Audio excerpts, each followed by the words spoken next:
Hey everyone, and welcome back to another King Arthur Legends Rise video. So in today's video, guys, I really want to talk about the importance and showcase why Morgan and why Sergius in his Flame Relic are so important. I've talked about this on a couple different videos, but I finally have Sergius and his Flame Relic, and I can showcase what I mean about these two heroes just being the core of very important dungeons. Okay, when you're going through this game and you're looking at any kind of content where the enemies themselves don't have something called attack gauge decrease immunity.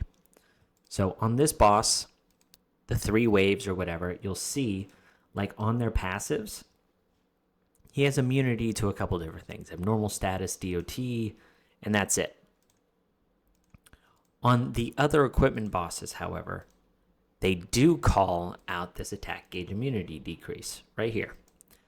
If a boss has this, then these two heroes, I wouldn't say they're useless, it just severely decreases their power.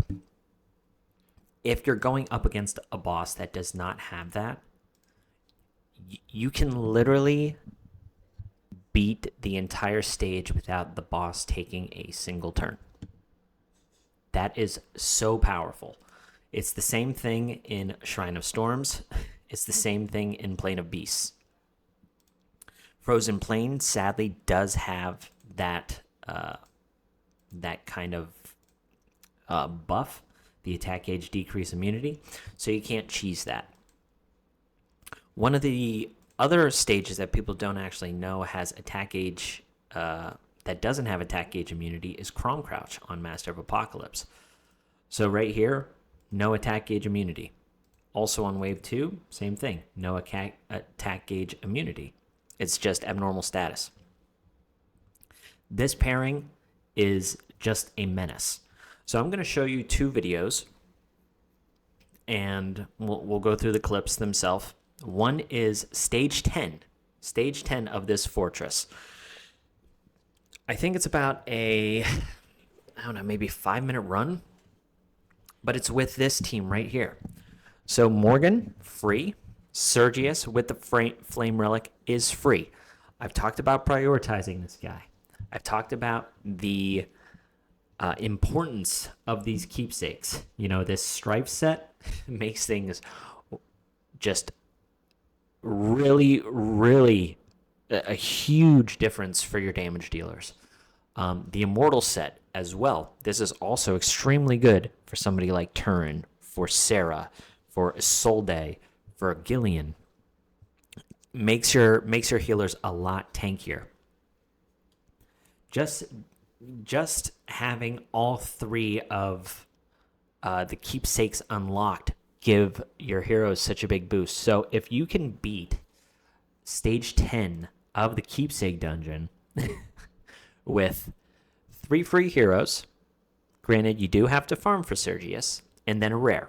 Now, I know Ardoin is a Chivalry 9. You don't need that. The enemy's never going to take a turn. Now, the reason why I'm using Ardoin is just because she has the highest multipliers for a fire damage dealing rare. If you have Bedivere, use Bedivere. If you have maybe even Clarison, you can use Clarison. But one of the other reasons why I'm using Ardoin is her damage multipliers are on her skill 2. You can use other heroes where their abilities are on their skill 3, like Arthur. However, it's a lot more vigor intensive. You'll probably have to put Arthur in a vigor set, and I know vigor sets tend to be few and far between from their accessibility. So that's why I'm using Ardoin. I want to show you the gear real quick, okay? So Morgan does have all 3 of her keepsakes unlocked. It's not important. The only thing that is important about Morgan is if she has enough effect accuracy So she has to have enough effect accuracy. Right now, mine is at 85. The two important pieces for her for effect accuracy are the belt, which is extremely easy to get from the favor dungeons. Very easy. And then this top necklace. So I'm at 21 here, and I'm at 21 here. So that's 42 already. That's 42. On top of that, I'm just looking for effect accuracy and speed on her substats, because she needs to go fast enough to make sure that the boss doesn't go before her or before Sergius. That's really important, because if they get a turn, you could end up dying. So you're looking for effect accuracy and attack speed. Now her speed is 226. We've already talked about Morgan being very, very fast. The speed items that you're looking for are in the ring, which is 42, and then you need to get her orb unlocked. This is also really important. This is another 42, so you're getting 84 speed out of these two pieces. That goes an extremely long way. All right? So Morgan does need to be in Vigor, because she is going to be spamming her A2. It's like this for all of those dungeons. Sergius in his Flame Relic, he is always going to be spamming his skill 3. So very Vigor intensive. He's also in the Vigor set. But as you see here, I've got like an uncommon Vigor set, or at least a piece. And they're not super leveled either. The only important thing here, same thing, is his speed, and that's it. His effect accuracy isn't even important, because he's not ever hitting anybody. The only thing that you want to pay attention to here is his speed. Talking again about that ring. Here, he has 33 speed on his ring and 42 speed here. So that's 75 speed. I'm looking for speed substats on everything else. This is a nice one. That's 10 rolls. Here, I got the reason why I kept this Vigor set is because it had attack speed as the one substat, so I knew it was going to roll into it. This is 6 speed. That's all I've looked for, is attack speed, because that's all he needs. He needs to charge his Vigor, and he needs to speed up.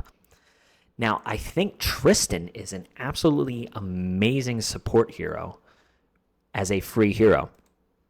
You also don't need to have him level 60. He can just be level 50. But he is the same thing as Morgan. You need two substats that you're looking for: effect accuracy and attack speed. Speed and effect accuracy, same thing. On his ring and then on his banner, he's got the attack speed orb and he's got the attack speed ring. If you don't have these rings, guys, if you don't have these orbs and you haven't unlocked this from the favor dungeons, I've told you, that's why you're not progressing. It is the mid-game plateau, and you need to start farming your favor dungeons because of these really important pieces.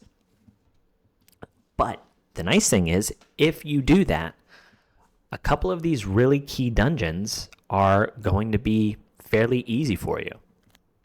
So that's really nice.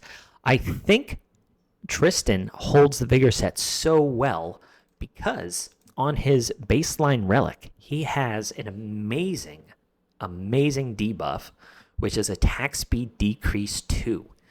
This is, I think, the highest attack speed decrease in the game on a skill 1.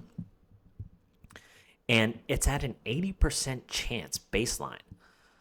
The other nice thing about Tristan is most of his damage actually comes from his passives. Like, it's a lot of burst damage, which is really cool. So yeah, he's also in the Vigor set. Now, Ardoin, I have her right now in counterattack, so her stats are like abysmal. It's very, very bad. Look, she's got 2,000 attack, 40% crit damage, and she can be your main damage dealer just because her percentages are higher.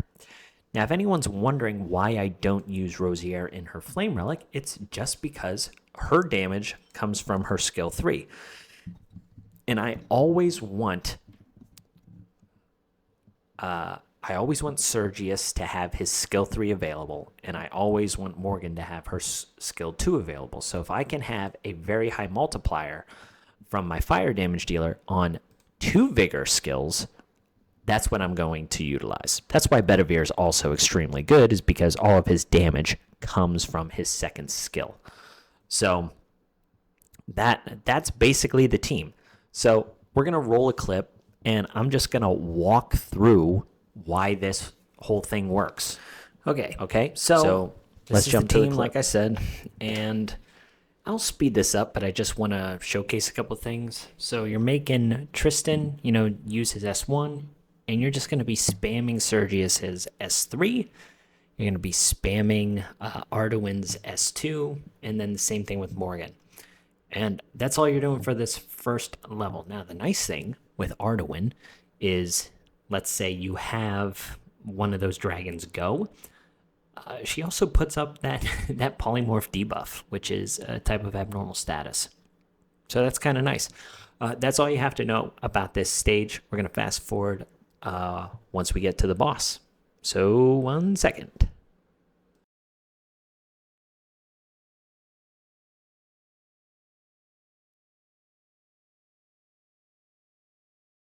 Okay, so now we're basically at the boss here. And this is wave 1 of the boss. Same exact thing. And you're just prioritizing all of those same skills. And the boss, I think he might get like 1 turn. I can't remember. But this is the whole fight, guys. This is why this team is basically a cheat code. Is the bosses or teams just never get a turn. So if you ever see attack gauge reduction immunity, the team is way less powerful. But if you don't see it on a boss, you can clear all of those stages just like this, depending on the speeds of your team, the amount of effect accuracy, and your Ardoin does need to be strong enough, just because I think there is a turn limit. So you have to keep that in mind. But yeah, this is basically the team. I'm going to fast forward this and just show you that it wins, but I don't need to explain anything else.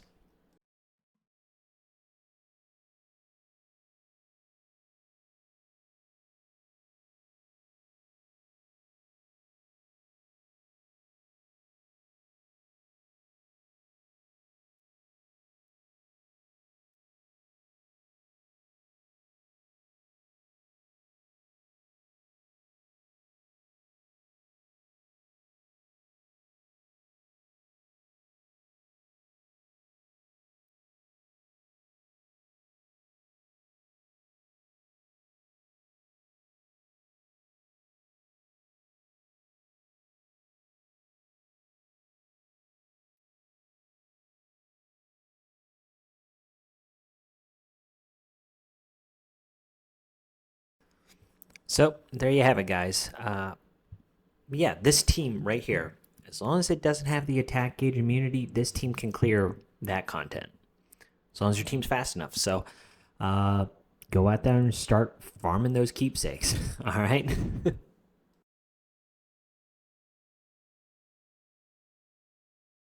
So there you go, guys. Pretty cool. It's a little slow just because Ardoin is her skill 2 is a random attack, so you can't really target the boss. But the nice thing with this boss is after you get past that first wave, he only has the 2 heads. So your likelihood of damaging the main head is pretty good. The other area that this team, you can use the same exact team, shines is in Shrine of Storms. So stage 8, I think is a good team. If you look at like the teams on stage 10, some of these people do this in a crazy amount of time. I don't really know how they do that, but they're utilizing heroes like Morgan. They're utilizing heroes like Fire Relic Merlin for attack gauge stuff. But here you have, Sergius as well. So this team is very similar. That, they're utilizing Fire Relic Sergius and Fire Relic Morgan to just control the attack gauge. Other great options here, if you have them, are Gillian. I think Clementine's also very, very good in this spot too. But this team right here does it. So same exact thing. You're just putting the decreased speed down from Tristan on the main boss, and you're just controlling the turn meter with Morgan and pumping everyone up. Okay, so Sergius. Same thing here. Same kind of turn order strategy. Just 1 on Tristan, 3 on Sergius, 2 on Morgan, and 2 on Ardoin. I'm not going to explain much. You've already seen it with the other dragon. It's the same thing here. You might have to adjust your speeds the higher up you go, but I'm just showcasing this in another light as well. With an additional appendage, it might be a little bit slower just because Ardoin now has a second appendage that she has to deal with, where with the dragon it was only two enemies, and here it's 3, and all of her stuff is random. But yeah, I'll speed this up, and we'll just conclude the rest of the video here.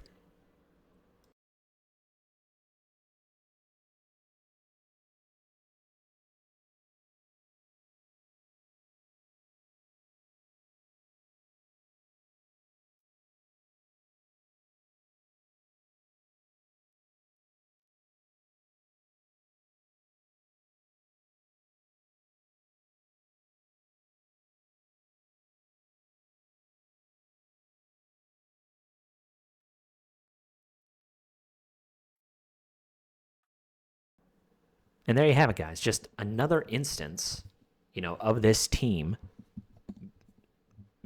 beating high stages of some of the more difficult dungeons. It's one of the reasons why I think you should prioritize it. They're also really great in Clan Wars. If you have Penveed or if you have Tarask, this is a great team to bring in. It's going to be decent damage, and you're going to control the turn meter the entire time, not let the boss get a turn. Forbidden Dungeon, same exact thing. If the enemy teams don't ever have attack gauge decrease, bring the team in. You're going to beat that stage. So don't sleep on that. And then, yeah, I actually think that's it. I've mentioned Sealed Temple, all that stuff, but this team is just fantastic. Sergius is great. Even if the bosses don't have attack gauge decrease, you can still bring him in and keep churning out a bunch of turns with your team before the boss gets a turn, even if you can't stop them from ever taking a turn. I think you should really prioritize those two heroes, because they're really the only legendaries that you really need. But that's what today's video was on, guys. I just wanted to give you 2 sample teams with those 2 heroes, those 2 legendaries. I know I showcased Tristan as well, but he's also free. But yeah, I hope it was helpful. I hope you enjoyed, and I'll catch you on the next one. See ya.